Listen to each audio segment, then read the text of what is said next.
Hello, everyone. Welcome to the Needville United Methodist YouTube channel. I hope everything is going well for you. I know if you were looking for the Bible study that happens on Wednesdays, this is not necessarily going to be a Bible study, but it's going to take the place of it for this week.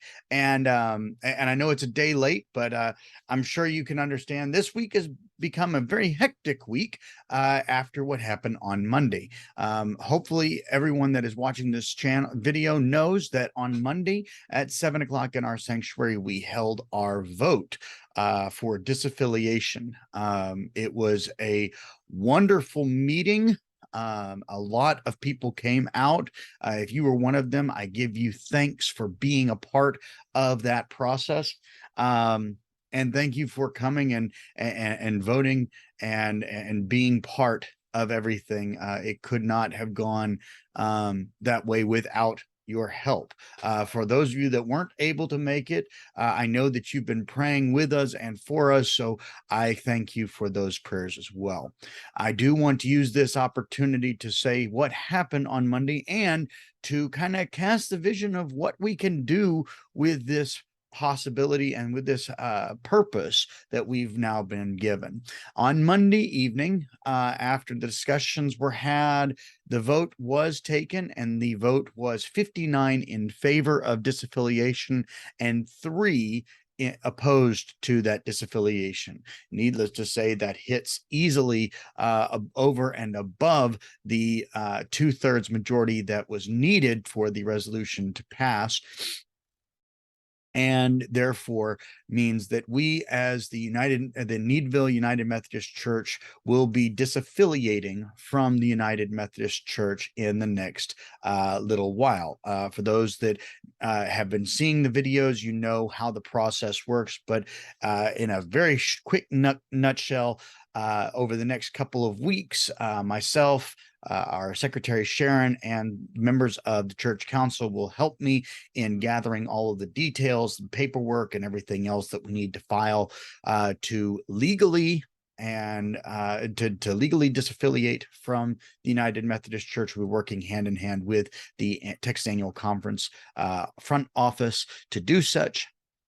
And on December 3rd, if we have finished everything that we need to as far as paperwork, finances, all that kind of stuff, on December 3rd, when the special annual conference meets, we will be one of the many churches that will be put up for a vote for disaffiliation from the United Methodist Church.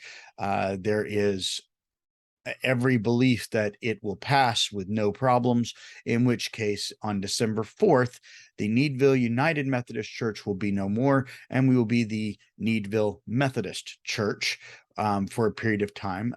The latter part of that church conference, after the vote 59-3 occurred, we took another vote to make our preparations and start doing the things to join and affiliate with the Global Methodist Church.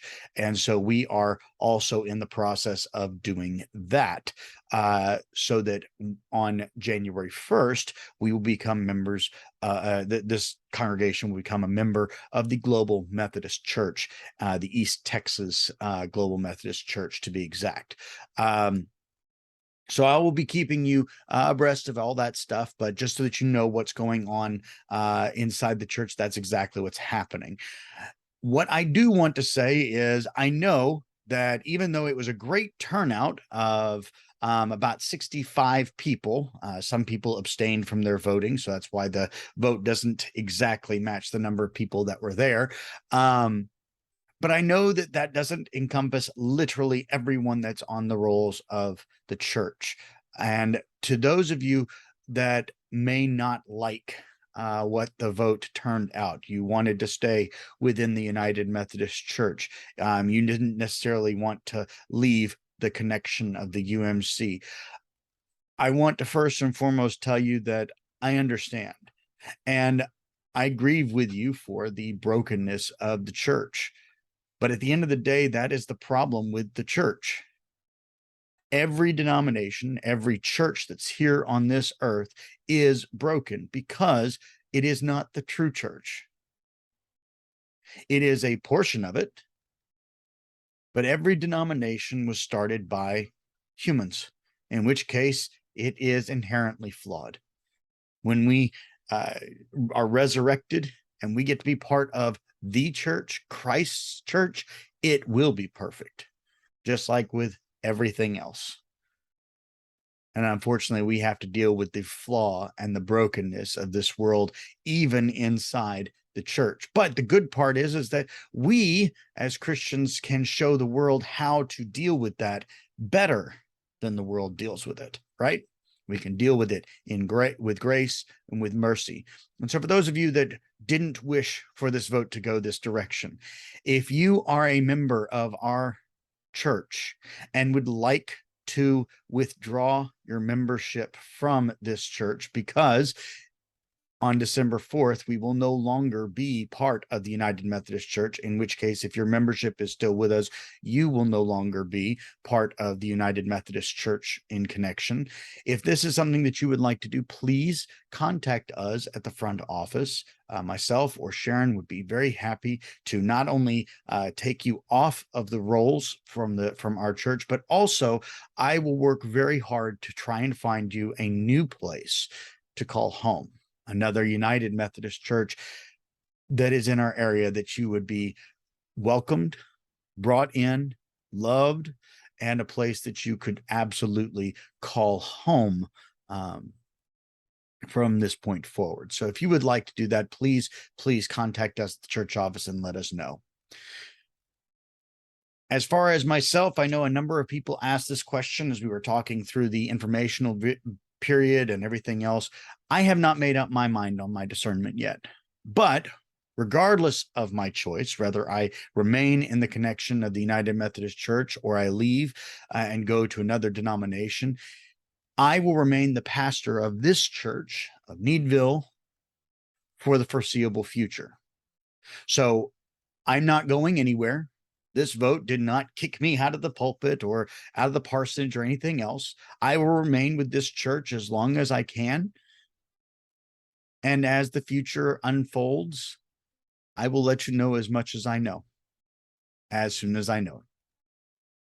Now, in everything that's happened, I'm sure that you and I have both been stressed out to the max over the past number of months as we have been working through the discernment process, trying to figure out what's actually going to happen. Now that we're on the other side, we now know exactly what's going to happen. We know where we're going. We know where we're headed. And we know the path that is laid before us.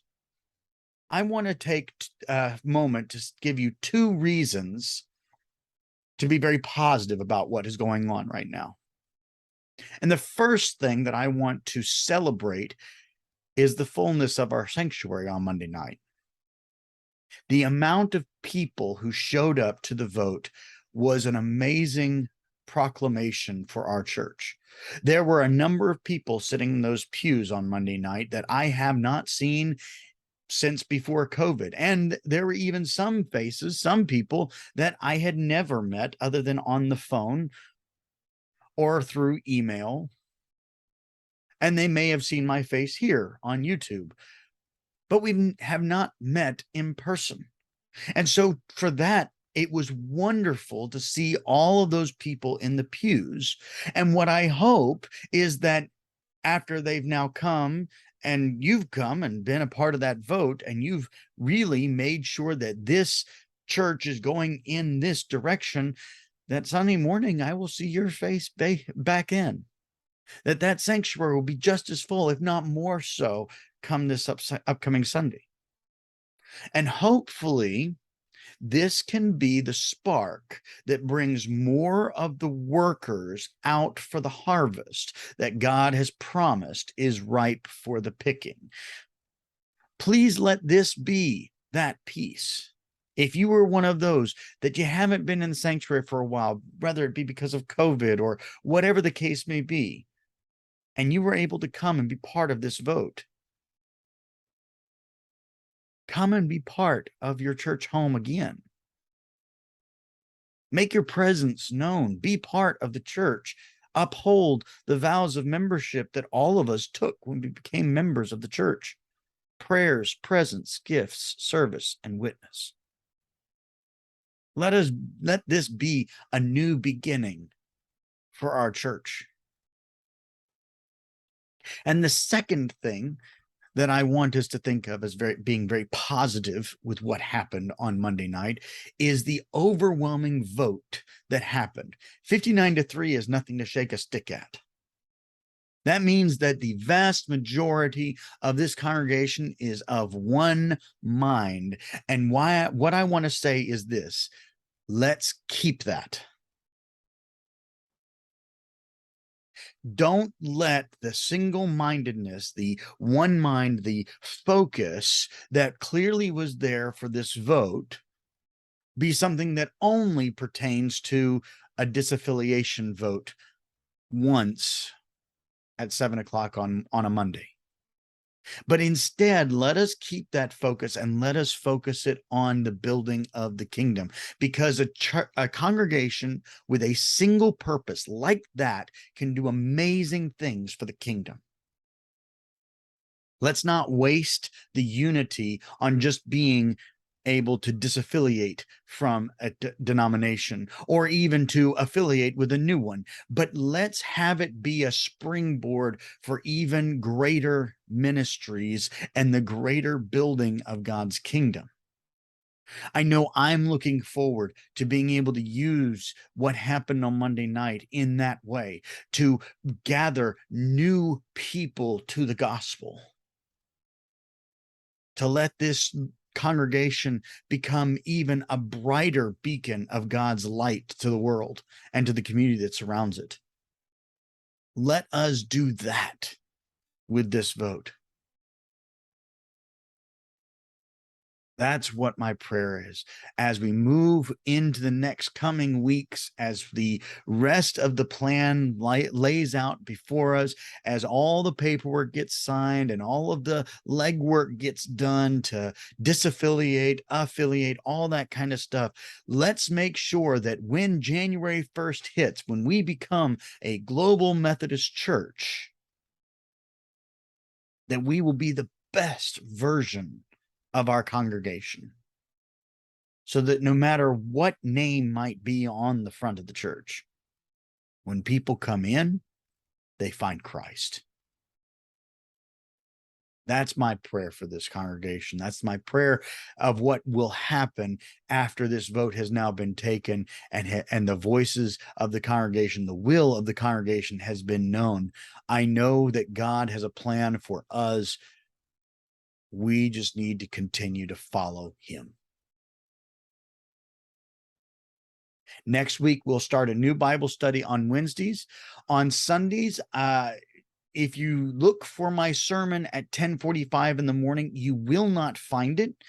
I'm recording the sermons live now, which means that the sermon won't be up onto YouTube until later that evening, because I have to bring it home and edit it and all that kind of stuff. Over the next month or two, I'm going to be planning on possibly looking into the ability to stream our service. But I don't know if we'll be able to do that in our sanctuary. So I am trying to figure out how to do that. And if I am able to, then we will have the sermons back up at 10:45 here on our YouTube channel. They'll just be live streamed. But at the very least, you will be getting the live version of the sermons on Sunday evenings or Monday mornings. So please, if you haven't done so already, hit the subscribe button on this video so that you can know when those videos pop. And then, of course, get ready for our Wednesday Bible studies starting again next week. Brothers and sisters, it has been a privilege to be your pastor through this chapter of the church's life, and it will be a privilege to be your pastor as we enter into a brand new chapter of our church's life. Let's make it the best we can. God bless you.